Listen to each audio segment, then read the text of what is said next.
விநாயகா விநாயகா 9 கோலும் ஒன்றாய் காணான் அண்டம் முழுதும் ஒன்றினுள்ளடக்கம்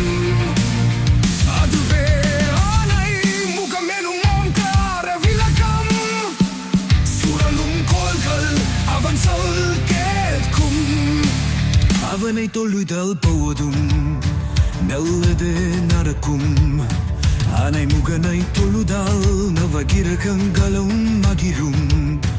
நல்லது நடக்கும்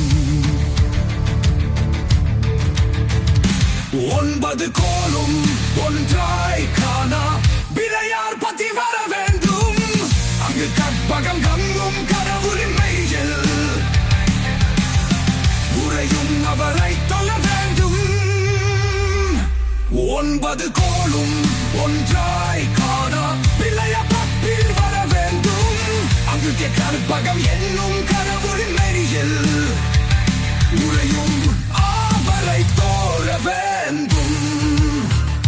சௌரியன் முதலாய் 9 கிரகமும் பலவித குணங்களை கொண்டிருக்கும் எங்கள் கற்பக கருவில் அவை வரும்போது ஒன்றாய் சேர்ந்து பலனளிக்கும் நவகிர நாயகன் கணபதியே அவன் திருவடி பணினால் துயரில்லையே நவகிரக நாயகன் கணபதியே அவன் திருவடி பணினால் துயரில்லையே 9 கோலும் ஒன்றாய் காணா பிள்ளையார் பத்தி வர வேண்டும் அங்கே கற்பகம் என்னும் கடவுளின் மெய்யில் உரையும் அவரை தொழ வேண்டும் சூரிய பகவான் ஒரு முகம் காணல் பிள்ளையார் பத்தி வர வேண்டும் அங்கு கற்பக கருவின் நெற்றியில் மலரும் கதிரவன் தரிசனம் பெற வேண்டும் சூரிய பகவான் ஒரு முகம் காணா பிள்ளையார் பத்தி வர வேண்டும் அங்கு கற்பக கருவின் நெற்றியில் மலரும் கதிரவன் தரிசனம் பெற வேண்டும் இருளை விலக்கி உலகை இருப்பும் ஞாயிறு அங்கே குடியிருப்பான் அவன் ஆனை முகத்தனின் நதி அவர் மனதில் ஒளியாய் வந்து குடியிருப்பான் நவகிரக நாயகன் கணபதியே அவன் திருவடி பணினால் துயரில்லையே நவகிரக நாயகன் கணபதியே அவன் திருவடி பணினால் துயரில்லையே 9 கோலும் ஒன்றாய் காணான் பிள்ளையார் பத்தி வர வேண்டும் அங்கு கற்பகம் வண்ணும் கடவுளின் மெய்யில் உரையும் அவரை தொழ வேண்டும்